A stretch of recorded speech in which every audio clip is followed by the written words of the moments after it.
주님, 오늘 우리에게 아름답고 복된 예배를 허락하여 주신 것을 감사합니다. 당신이 그토록 사랑하시는 한 분 한 분을 주님이 만나 주시고 성령으로 감동을 주시며 오늘 이 예배가 지극히 즐겁고 행복한 예배가 되게 하시기를 원합니다. 우리를 싸매주시며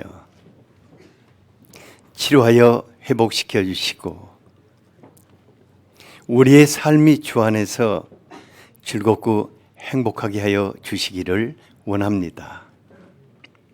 특히 주님, 오늘 주님이 초대하신 분들 안에 참 즐겁고 행복한 예배의 축복을 주시기를 원합니다. 주님께서 이 예배 성령으로 충만케 하시옵소서. 예수 그리스도 이름으로 기도하였습니다. 아멘.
아멘.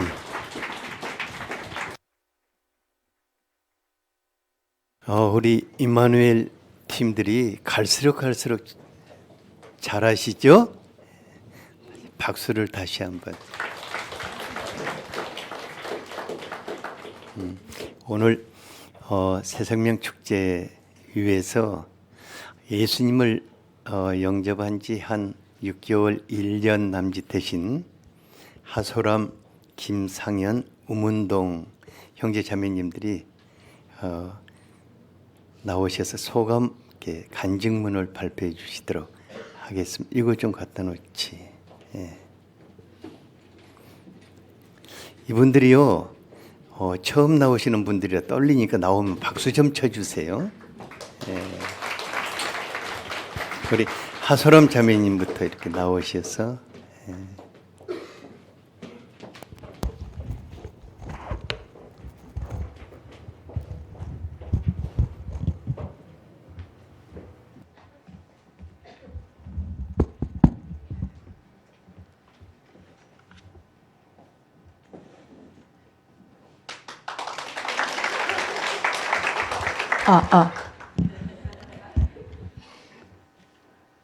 바로 시작하면 됩니까? 네, 저 자신과 저를 둘러싼 모든 환경을 되돌아볼 때 하나님이라는 존재를 알게 되고 지금의 이 자리에 오게 된 것은 기적이라는 생각이 듭니다. 저는 불교적인 색채가 깊은 집안에서 태어났지만 불교에 대해 강요하지 않으셨던 부모님 아래서 자랐습니다. 그리고 지금껏 큰 시련이나 어려움 없이 살아온 터라 사실 종교에 의지하고자 하는 필요성이나 동기가 없었습니다. 또한 학문을 연구하는 직업의 영향과 모든 것을 논리적으로 이해해야만 믿을 수 있는 성격 탓에 하나님의 살아계심과 예수님의 사랑, 성령님의 인도하심을 이해하고 믿기까지는 꽤 오랜 시간이 걸린 것 같습니다. 타인의 강요가 아니라 자발적인 마음으로 교회를 나가야겠다고 마음을 먹었을 때도 사실 교회에 대한 사회의 부정적인 인식 때문에 가족들과 친한 친구들에게조차 떳떳하게 교회에 나간다고 이야기할 수 없었고 스스로에게도 당당하지 못했습니다. 또한 이전에 자유롭게 살던 제 삶이 막연하게 무언가에 구속된다는 압박감에 대한 거부 반응 때문에 교회에 발걸음하기가 어려웠습니다. 어쩌면 오래전부터 저는 하나님을 만날 기회가 많았지만 앞서 말씀드린 여러 가지 이유 때문에 그리고 시간이 없다는 이유로 혹은 하나님을 믿음으로써 일어날 변화에 대한 두려움 때문에 하나님과의 만남을 차일피일 미루어왔는지도 모르겠습니다. 하지만 하나님은 이런 저를 사랑으로 바라보시며 제가 마음을 열 때까지 기다리고 계셨습니다. 교회에 본격적으로 나오겠다고 결심한 계기로는 하나님에 대해서는 아무것도 몰랐던 어느 날 제 꿈속에서 하나님과 제가 손을 잡고 파란 하늘을 날아다니던 모습이 너무 생생했기 때문입니다. 그때의 따뜻한 느낌이 잊혀지지 않고 계속 생각이 났습니다. 그리고 저와 가깝게 지내게 된 친구가 교회에 다닌다는 것을 알게 되어 여러 가지 생각이 들던 차에 같이 교회에 가보자는 마음이 생겼습니다. 그 친구는 교회를 오래 다녔지만 자신의 종교를 강요하지 않았고 삶을 대하는 자세와 삶을 살아가는 모습 속에서 말로 설명하기 어려운 다른 사람들과는 무언가 다른 느낌을 받았습니다. 그래서 이 친구가 믿는 하나님이 누구시고 어떤 분이신지에 대한 호기심과 동시에 교회에 대한 관심이 더 생겼습니다. 그래서 처음에는 제가 살고 있는 부산 집 근처에 있는 여러 교회를 다니며 저에게 맞는 곳을 찾아보았습니다. 하지만 가는 교회마다 조금 경직된 분위기와 시스템적으로 운영되는 느낌, 그리고 신자로의 등록에 대한 은근한 압박 때문에 부담스러웠습니다. 그곳에서 새가족반 교육도 들어보았지만 쉽게 정을 붙이지 못했고 주말에는 사실 놀고 쉬고 싶은 마음에 습관적으로 지속적으로 주일 예배를 우선순위에 두는 것 또한 매우 어려웠습니다. 하지만 경주 선교교회에서는 방문한 첫날부터 가족적인 분위기의 편안함을 느낄 수 있었고 신도들의 자유롭게 찬양하고 예배드리는 모습을 보면서 자연스럽게 하나님을 만날 수 있는 환경이 조성되어 있다는 느낌을 받았습니다. 그리고 집사님들의 모습과 마인드를 보고 자발적인 마음으로 예배와 말씀 공부에 집중할 수 있었습니다. 매주 주일 아침 일찍 일어나 부산에서 경주로 오고 가는 길이 결코 쉬운 일은 아니었습니다. 한 주 동안 지내면서 혹은 교회에 나오면서 저의 마음속에 생각나던 하나님과 예수님에 대해 생겨났던 의문점들을 하나님께서는 신기하게도 목사님의 말씀을 통해 깨닫게 하시고 해결해 주셨습니다. 또한 한가족반과 학신반을 통해 하나님에 대해 더욱 알게 될수록 그 사랑의 깊이와 넓음에 놀라게 되었습니다. 그리고 교회의 여러 집사님들과 사귐을 가지며 그분들의 삶을 나눌 수 있었고, 고민거리가 있으면 기도할 때 해결되어지는 것들을 경험하고 또 기쁨으로 삶을 살아가는 모습들을 보며 그 속에서 하나님의 살아계심을 느끼게 되었고, 하나님의 자녀가 된 기쁨을 조금씩 느끼게 되었습니다. 부산에 있는 집 건너편 교회에서 드리는 주일 예배도 귀찮다, 시간이 없다는 핑계로 거르던 제가 더운 여름 매주 부산에서 경주까지 버스, 기차, 자가용으로 어떻게든 예배와 교육을 빠지지 않고 참석할 수 있었던 것도 저의 의지가 아니라는 것을 알고 있습니다. 교육을 빠지지 않고 꼭 수료하겠다는 마음을 제게 주신 분도, 성경 공부를 끝까지 받을 수 있도록 모든 환경을 준비해 주시고 인도해 주신 분도 하나님이라는 것을 느낄 수 있습니다. 또한 하나님은 깨어져 있는 사람들과의 관계성을 새롭게 하는 은혜를 주셨습니다. 친한 동료들과의 치열한 경쟁 관계를 유지할 수밖에 없는 대학원 생활을 오랫동안 해오면서 겪어야 했던 인간관계 문제에 있어서도 주님은 늘 저에게 진정성은 통한다, 참고 인내하라는 메시지를 주셨습니다. 그 결과 지금은 연구실에 제가 없으면 운영이 되지 못할 정도로 많은 인정과 사랑을 받으면서 잘 지내고 있습니다. 또한 학생이라는 신분을 유지하면서도 계속해서 금전적으로 여유를 가지고 하고 싶은 일을 하면서 계속 살아갈 수 있도록 모든 문제를 해결해 주신 것도 하나님이셨습니다. 매일의 삶 속에서 작고 큰 일을 마주했을 때 혹은 종종 하나님을 잊고 살다가 필요할 때만 급하게 찾아도 이런 이기적인 저를 사랑으로 감싸주시고 어려움을 해결해 주시는 주님, 사소한 혹은 남들에게 말 못할 고민까지도 세세하게 들어주시고 위로해 주시는 나의 아버지를 체험하게 하셨습니다. 하나님은 저에게 거부감 없이 삶 속에서 하나님이 계시다는 것을 느낄 수 있도록 조금씩 저를 인도해 주셨습니다. 왜 이제서야 주님을 알게 된 건지 예수님을 모르고 살며 살아왔던 지난 시간이 아쉬울 만큼 요즘은 하루하루 행복하게 살고 있습니다. 고된 하루를 마치고 침대에 앉아서 하나님께 하루를 정리하고 잘못을 고백하며 기도하는 시간이 요즘 저의 하루 중 가장 행복한 시간입니다. 그리고 다음 날 아침 지하철을 타러 가는 길에도 예전 같았으면 피곤, 짜증, 걱정으로 정신없이 하루를 시작하는 날이 대부분이었다면 요즘은 오늘 하루도 예수님과 함께 기쁜 마음으로 잘 보낼 수 있게 해달라고 기도하는 저의 달라진 변화된 모습을 보며 저도 제 자신을 보면서 깜짝 놀랄 때가 있습니다. 이렇듯 조금은 느리지만 천천히 더 깊이 제 일상 속에서 주님과 함께 하고자 합니다. 강한 척하지만 속은 늘 소심하고 여린 저의 마음을 지켜주시고 늘 함께 하시며 저를 붙들어 주시는 하나님, 이제 저는 앞으로의 삶이 두렵지 않습니다. 왜냐하면 제 안에 계신 하느님은 이 세상에 있는 그 어떤 것보다 제일 위대하고 강하신 분이기 때문입니다. 저는 늘 하나님 안에서 승리하는 자가 될 것임을 확신합니다.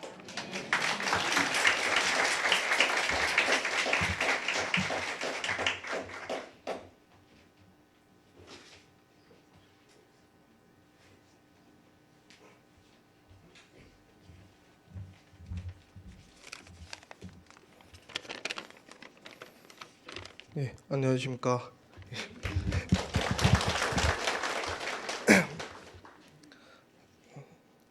경주 선교교회 오기 전에 저는 어떠한 종교나 믿음 없이 홀로 위태롭게 하루하루를 보냈습니다. 힘들고 지칠 때마다 종교적인 구원을 받기 위해 이곳저곳을 찾아 많이 방황했습니다. 하지만 어떤 것도 저의 마음속 깊은 곳에 있는 상처와 두려움을 치유해주지 못했습니다. 그럴 때마다 스스로에 대한 자괴감과 허무함 속에 더욱더 힘들어졌습니다. 이러한 상황 속에서 저는 대학을 졸업하게 되었고 미래에 대한 막연한 염려와 두려움으로 겁쟁이가 되었습니다. 가족, 친구, 선후배 등 누구에게도 말할 수 없었습니다. 장남으로, 친구로, 동기로의 관계에 있는 사람들은 저의 아픔을 생각하기보다 각자의 아픔 속에 살고 있었습니다. 마음을 털어놓을 사람들이기보다 저와 같이 고통과 두려움 속에 사는 똑같은 사람들이었습니다. 결국 평생의 안식처는 스스로가 갈구해야 한다는 것을 깨달았습니다. 그 이후로 성경 말씀들을 찾아 읽었습니다. 그러던 중 한 말씀이 저를 이곳 경주 선교교회로 지금 제가 당당하게 두 발로 서서 많은 사람들 앞에서 하나님의 아들임을 자랑스럽게 말할 수 있게 이끌었습니다. 내가 내게 명한 것이 아니냐. 강하고 담대하라. 두려워하지 말며 놀라지 말라. 네가 어디로 가든지 네 하나님 여호와가 너와 함께 하느니라. 요한수아 1장 9절 이 말씀으로 순간순간 나약해지는 마음을 붙들어 주셨으며 어떠한 어려움과 두려움 위에서 하나님의 길로 나아갈 수 있는 굳건함을 주셨습니다. 어떤 곳이든 처음은 낯설고 어색하기 마련입니다. 하지만 우리 교회는 모든 분들이 사랑으로 행복한 웃음으로 따뜻하게 보듬어 주셨습니다. 예배가 끝나고 지금까지 마음속 깊이 하고 싶었던 일들을 하느님께 다 털어놓았습니다. 정말 홀가분했습니다. 너무 시원해서 하늘을 날 것 같았습니다.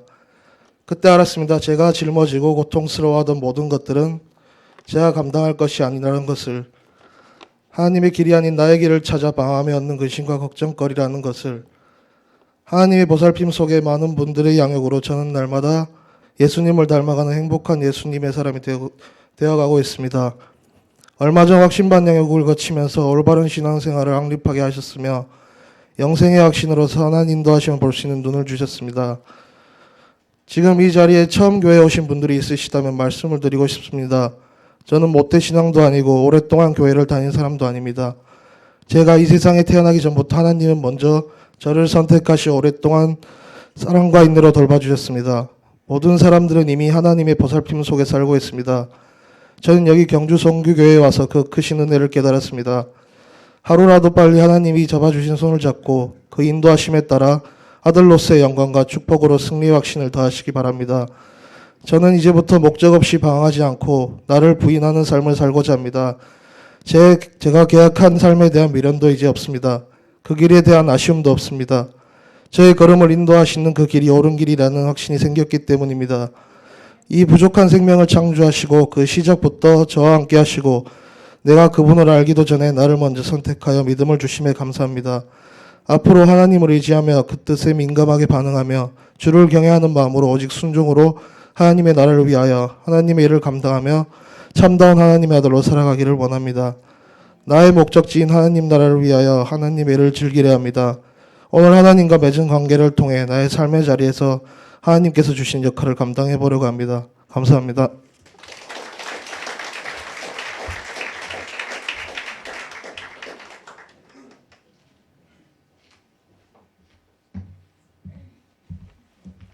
안녕하십니까. 저는 중국 유학생 원동이라고 합니다. 이번에 우리 교회에서 세례를 받게 되어 너무 감동이 되고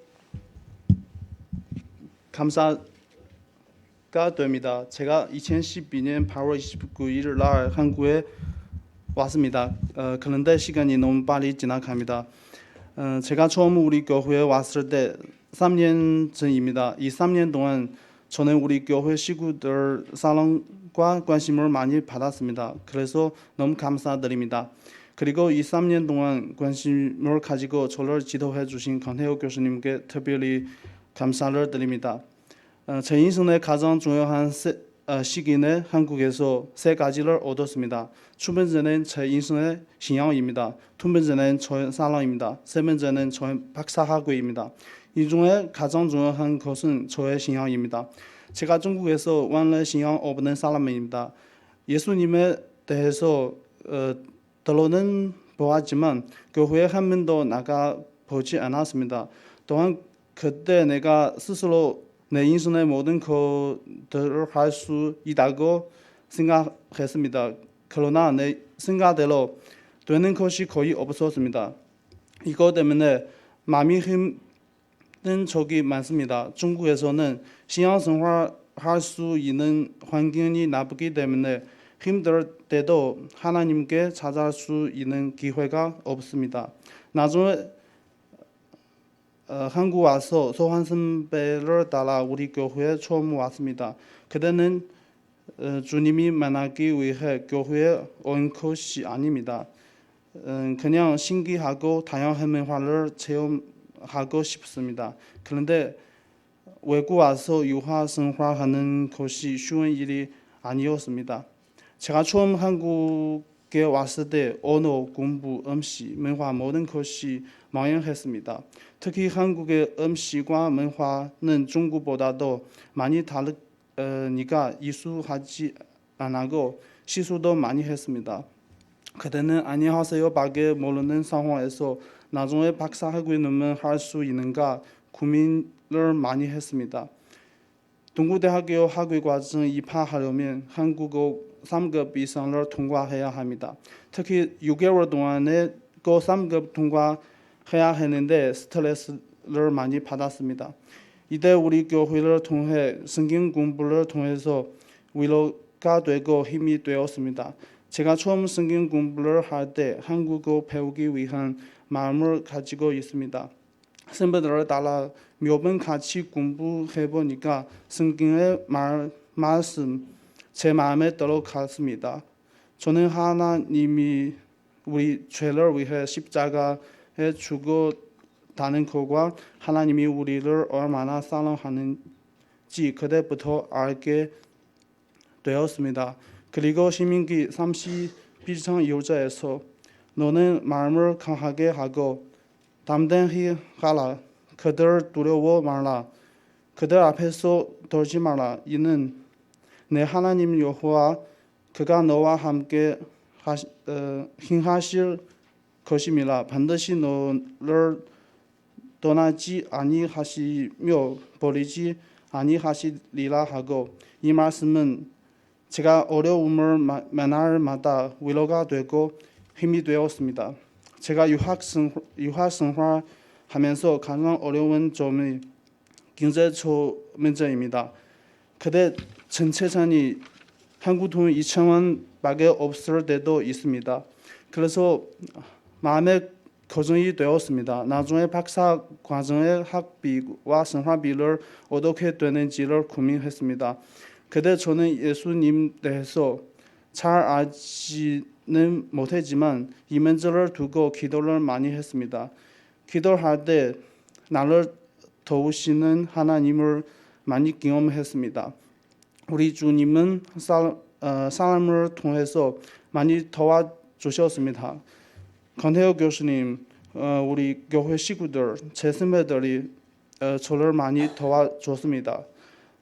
또한 박사과정 입학 때 100% 장학금 받고 생활비도 교수님 덕분에 연구실 많이 도와줬습니다.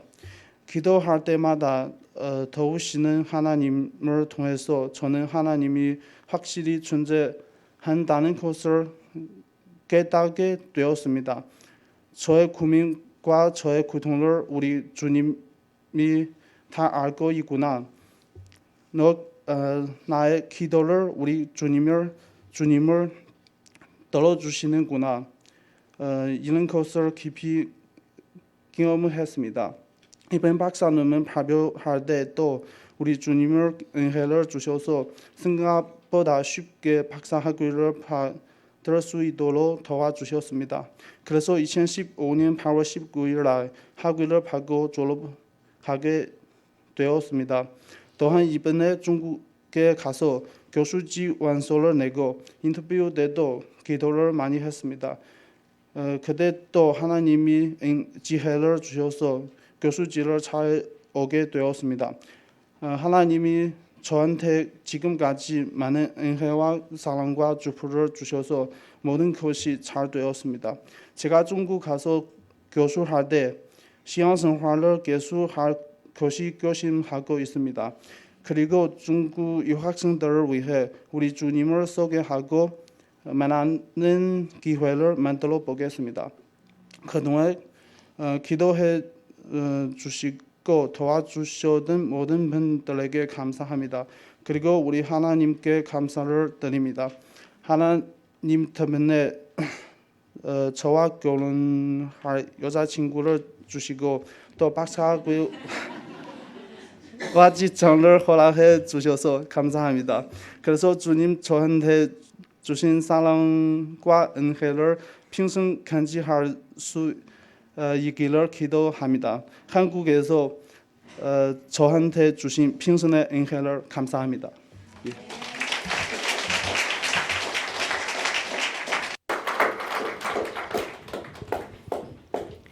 우리 시대 젊은이들이 삼포 시대에 살고 있는데 우리 웅은동 형제님에게 하나님이 박사학위도 주시고 교수직도 주시고 여자친구도 주셔서 감사합니다. 세 분 이 젊은이들이 우리 시대에 정말 아름다운 영향을 끼치는 그런 삶을 살 수 있도록 다시 한번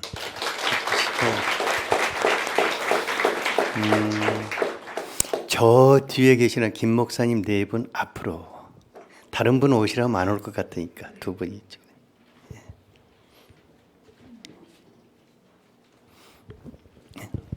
오늘의 말씀입니다. 요한복음 3장 16절에서 17절입니다. 다 함께 읽겠습니다. 하나님이 세상을 이처럼 사랑하사 독생자를 주셨으니 이는 그를 믿는 자마다 멸망하지 않고 영생을 얻게 하려 하심이라. 하나님이 그 아들을 세상에 보내신 것은 세상을 심판하려 하심이 아니요 그로 말미암아 세상이 구원을 받게 하려 하심이라. 아멘. 새 생명 축제를 한다고 그러니까 어떤 분들은 목사님 무슨 이벤트 하실 거예요? 또 뭐 식사는 어떻게 할 거예요? 또 뭐 강사는 뭐 코미디 같은 분 초청하면 안 줄까요? 이런 말 하는 분들이 있더라고요. 그래서 제가 마음속으로 오늘 그런 것 하고 다음 주일날 썰렁하면은 왔던 분들이 야 이거 쇼하는구나 할까 무서워가지고 오늘은 평소에 우리 교회의 있는 모습을 그대로 이렇게 보여드리는 게 좋겠다 하는 생각이 들었어요. 그리고 예배도 평소에 하는 그대로 이렇게 드리고 한 가지 다른 것이 있다면은 오늘 하나님이 우리에게 주시는 선물을 같이 한번 살펴보고자 합니다. 이제 세상에 보니까 정말 갖가지 사람들이 참 많은데 하나님은 16절에서 하나님이 세상을 이처럼 사랑하셨다고 하였습니다. 이것은 세상에 살고 있는 모든 사람들을 사랑하셨다는 것입니다. 아무리 보아도 착하고 선한 사람보다는 사악한 사람들이 참 많아 보여요. 그런가 하면은 정말 멋지다. 저 정도면 되겠는데 하는 품이 있는 분보다는 어떻게 저렇게 짐승 같냐 하는 그런 사람들이 더 많아 보이고, 사랑스러운 사람보다는 왕 짜증나게 하는 그런 사람들이 참 많아요. 그러니까 저 양반 진짜 하나님이 복 주시면 좋겠다 하는 사람보다는 저건 당장 천벌 받아야 할 건데, 그런 사람들이 너무 많은 것 같아요. 그런데 하나님은 놀랍게도 그 속에서 사람들을 골라내지 않으시고 모든 사람들을 사랑하셨다고 하였습니다. 많은 분들이 하나님을 오해하고 있어요. 뭐냐면은 하나님은 예수 믿고 교회 나오는 사람들을 사랑하시고 그렇지 않는 사람들은 미워하신다고 생각하는데, 그것은 저와 같은 목회자들이 정말 하나님을 모르고 잘못 가르쳤기 때문일 것입니다. 하나님은 모든 사람들을 사랑하시는 사랑의 아버지이십니다. 자기를 외면한 채 오만 못된 짓을 하는 사람일지라도 그 사람을 지으신 아버지이십니다. 그래서 사랑하시는 것입니다. 그러면 하나님께서 구체적으로 어떻게 사랑하셨습니까? 하나님은 먼저 그들에게 외아들을 주셨다고 하였습니다. 하나님은 세상 모든 사람들을 사랑하시되 이처럼 제가 우리 이제 손자들에게 할아버지 어느 정도 사랑하는데 그러면 하늘만큼, 근데 좀 와닿지는 않아요. 그냥 하는 것 같아요. 이제 그러나 하나님은 감정적이구나, 막연하게 사랑하지 않으시고 아주 구체적으로 가장 소중한 독생자를 주셨다고 하였습니다. 독생자란 하나뿐인 외아들입니다. 그 무엇으로도 바꿀 수 없는 외아들입니다. 하나님 자신보다도 소중한 외아들을 모든 사람들을 위해서 내어주셨다고 하였습니다. 저는 사랑하는 사람들을 위해서 제 자신을 조금씩 내어줄 수 있는데 제 자식들을 줄 수는 없을 것 같아요. 그런데 우리 하나님은 우리가 어떤 사람이든 개의치 않고 외아들을 선물로 허락하셨습니다. 왜 이렇게 하셨을까? 하나님이 왜 이렇게 하셨을까? 이는 한 사람도 멸망치 않고 구원을 받아 하나님의 아들, 딸들로 살게 하기를 원하시기 때문입니다. 어떤 분은 나는 너무너무 자격이 없어서 어떻게 나 같은 사람이 하나님께 나갈 수 있는가 하지만은 하나님은 그분이 너무 죄가 많기 때문에 새 인생을 살라고 예수님을 구주로 허락하신 것입니다. 어떤 분은 그래요. 목사님 제가요 한때 신앙생활 잘했었는데 이제 멀리 떠나가서 오만 못된 짓 하고 살아서 저는 다시 돌아갈 수 없어요. 그러는데 하나님은 바로 그 사람이 다시 돌아와서 하나님의 품에 살 수 있도록 그에게 독생자를 허락하신 것입니다. 정말 저 사람 하나님이 왜 살려두는지 모르겠다고 탄식하기도 하는데 하나님 바로 그 사람도 살려두시는 것은 돌이켜서 정말 새 인생을 살도록 예수님을 허락하신 것입니다. 참 저 같은 사람은 젊은 날 아주 냉소적이고 허무주의에 사로잡혀서 살고 싶지 않다는 말을 자주 했어요. 근데 이제 저를 아는 분이 진짜 저를 보니까 저 사람 진짜 자살할 싶다고 염려를 자주 했어요. 그런데 하나님은 살고 싶지 않는 저와 같은 사람까지도 즐겁고 행복하게 살게 하기 위해서 예수님을 허락하신 것입니다. 하나님께서 세상 가운데 살고 있는 모든 사람들에게 하실 수 있는 마지막 한 가지, 원수되어 있는 사람들을 위해서 유일하게 하실 수 있는 그 한 가지는 독생자를 주시는 것입니다. 어떤 분이 저에게 목사님 저 양반 좀 책망 좀 하라고 막 그러는 분이 있어요. 근데 그분보다 제가 더 책망받을 것이 많은 사람인데 어떻게 책망하겠어요? 하나님이 제가 책망받을 건 너무 많은데 그때마다 예수님을 저에게 주시거든요. 하나님은 정말 책망받을 것이 많은 사람에게도 오늘 또 예수님을 주심으로 새롭게 살기를 원하시는 것입니다. 요한일서 4장 9절 10절에 하나님의 사랑이 우리에게 이렇게 나타난 바 되었으니 하나님이 자기 독생자를 세상에 보내심은 그로 말미암아 우리를 살리려 하심이라고 하였습니다. 그러니까 가만 놔두면 죽어버리니까 살리기 위해서 독생자를 보내신 것입니다. 그래서 사랑은 여기에 있나니 우리가 하나님을 사랑한 것이 아니요 하나님이 우리를 사랑하사 우리 죄를 속하게 하여 화목 제물로 그 아들을 보내셨다고 하였습니다. 하나님은 우리 모든 사람들이 예수님을 인해서 하나님의 아들, 딸들이 되며 그 안에서 살게 하시기 위해서 놀라운 선물을 허락하신 것입니다. 두 번째로는 하나님은 우리에게 풍성한 삶을 선물하기 위해서 예수님을 허락하셨습니다. 어떤 분이 우리가 세상에서 예수 믿는 그런 연약한 꼴로 사는 사람들은 이 세상을 살 수 없다고 말해요.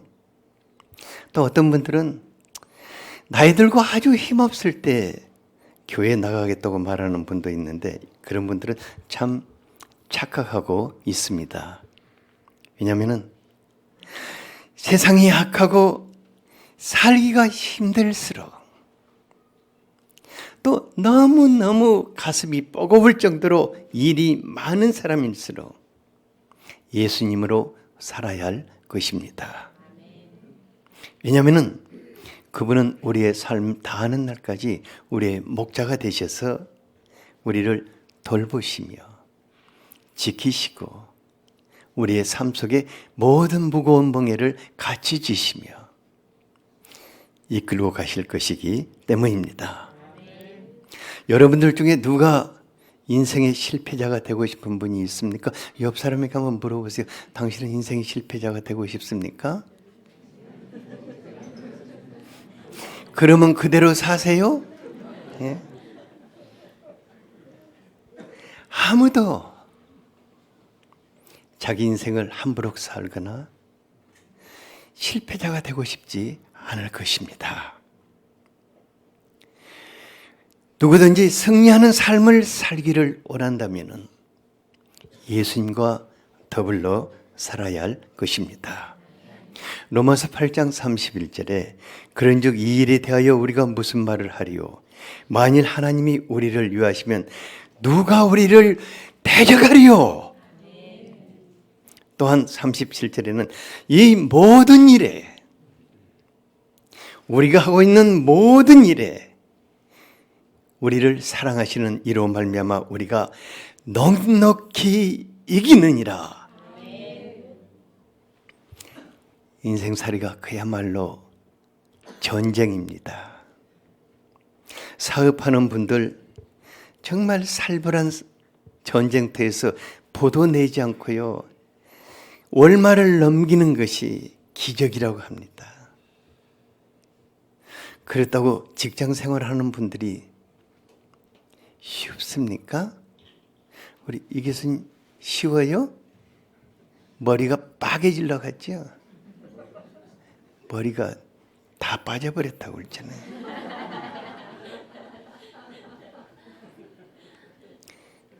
30, 40대들 직장 생활이 너무 힘들어가지고 어느 날 갑자기 심장 쇼크로 쓰러지는 사람들이 참 많습니다.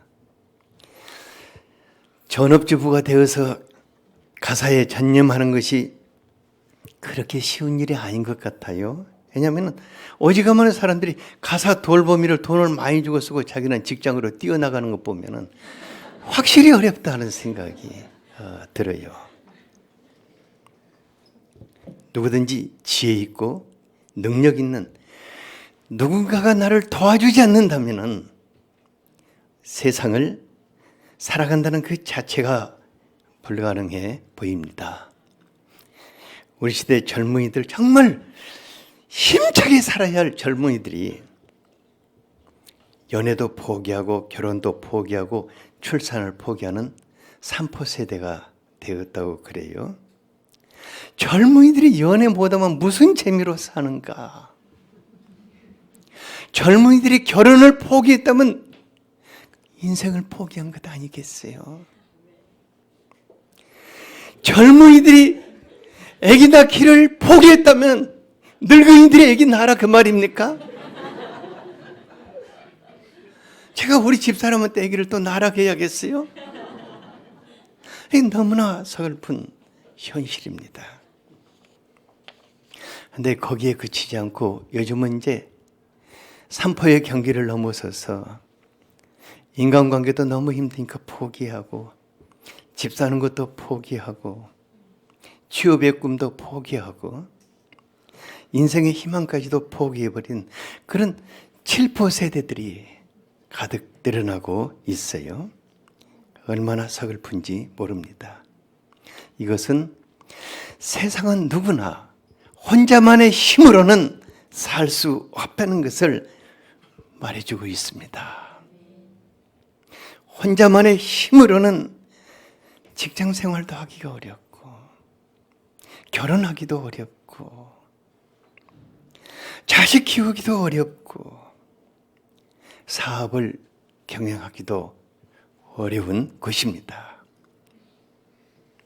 혼자 살 수 있는 사람이 있다면 하나님이 우리에게 예수님을 허락하지 않으셨을 것입니다. 하지만 누군가가 옆에서 조금만 힘을 실어주고, 조금만 희망을 주고, 조금만 등 두드려 줘도 자기 인생의 소중한 것을 포기하지는 않을 것입니다. 우리 아버지 되신 하나님께서 우리가 세상에 힘있게 살도록 승리하는 삶을 살게 하기 위해서 그 아들을 우리에게 목자로 보내신 것입니다. 그분이 우리의 손을 들어주시면 우리가 모든 일에서 승리하게 될 것입니다. 인생살이 어렵고 힘든 것 사실입니다. 하지만 우리가 나를 사랑하시는 그분으로 말미암아 넉넉히 이길 수 있는 것입니다. 로마서 8장 32절을 같이 한번 읽어볼까요? 시작. 자기 아들을 아끼지 아니하시고 우리 모든 사람을 위하여 내주시니가 어찌 그 아들과 함께 모든 것을 우리에게 주시지 아니하겠느냐. 한번 읽어보죠. 시작. 자기 아들을 아끼지 아니하시고 우리 모든 사람을 위하여 내주시니가 어찌 그 아들과 함께 모든 것을 우리에게 주시지 아니하겠느냐. 제가 인생길을 걸어오면서 모든 일 속에서, 모든 필요 속에서 하나님의 풍성함을 누리기 위한 약속의 말씀인데, 이 말씀을 여러분들에게 드리고 싶습니다. 제가 이제 20대에 예수님을 소개받았어요. 저의 20대, 30대는 우리나라가 그야말로 정치적으로, 사회적으로 너무나 혼란하고 살기가 어려운 때였습니다. 그래서 많은 사람들이 일자리를 찾아서 독일 광부로 떠나고, 간호사로 떠나고, 또 중동의 사막의 노동자들로 떠났습니다. 근데 제가 40, 50대에는 또 이 세상에 거품이 가득해가지고 모든 사람들이 돈 하고 뛰어들다가 또 망하는 것들을 보아왔어요. 그리고 제가 60대에는 좀 더 나아질까 했는데 정말 거의 대부분의 사람들이 절망을 외치는 절망의 시대가 도래하는 것을 보았습니다. 그런데 이 혼란하고 어둡고 그런 시대에서 저와 같은 사람이 어떻게 살 수 있을 것인가? 그런데 예수님이 저의 목자가 되어주셨습니다. 그리고 그 시대가 어떻든 상관없이 저의 손을 붙잡고 한 걸음 한 걸음 인도해 주셨습니다. 제가 방황하는 젊을 때든지 시련이 겹치고 겹친 중년에도, 이제는 노년기에 접어든 이 순간까지 그분은 나의 선한 목자가 되어주셨습니다. 한두 해도 아닌데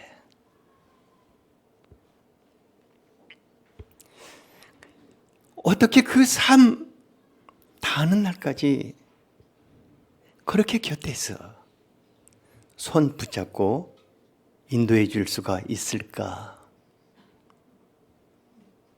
누가 나에게 예수님이 선한 목자라고 가르쳐 주지 않아도 그분은 저에게 선한 목자가 되어 주셨습니다. 그리고 제가 하는 일마다 곁에서 도와주심으로 풍성케 하시고 아름답게 하시고, 나 한 사람도 챙기기 어려운 사람이었는데 가족들 또 많은 사람들을 돌보면서 주님이 주신 축복을 함께 나누는 삶을 살게 하셨습니다. 저는 지금도 이제 생각해 봐요. 정말 나같이 지혜가 없고 능력이 없고 목회자가 되려면 인격도 있어야 하고 뭣도 있어야 하는데 어떻게 이렇게 약점과 허물이 많은 사람인데 그래도 지금까지 살아올 수 있었던 것은 그분이 내 곁을 떠나지 않으시고 나를 인도해 주셨기 때문입니다. 요한복음 10장 10절에 선한 목자 되신 예수님께서 우리 인생 가운데 찾아오신 것은 우리에게 생명을 주시고 우리의 삶을 더 풍성하게 하시기 위해서 오셨습니다. 예수님을 소개받은 사람마다 생각이 다를 것입니다.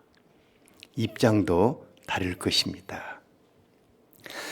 예수님을 자신의 삶의 주인으로 영접할 수도 있고 거부할 수도 있을 것입니다. 하지만 그 결과는 완전히 달라질 것입니다. 예수님, 여러분들의 삶의 목자가 되어 주실 것입니다. 그리고 인생 다 하는 날 동안 같이 계시면서 우리의 명예를 같이 지어주시고 우리의 아픔을 같이 겪으시며 우리의 인생길을 승리하게 하실 것입니다. 오늘 바로 그분을 소개하고 여러분들을 그분을 보내신 하나님께로 초대를 합니다. 우리 예수님의 놀라운 축복과 풍성함이 여러분들의 삶 속에 함께할 수 있기를 축복합니다. 제가 잠깐 기도하겠습니다. 아버지 하나님, 우리에게 당신의 사랑하는 독생자 예수님을 구원의 주님이시여 목자로 보내주신 것을 감사합니다.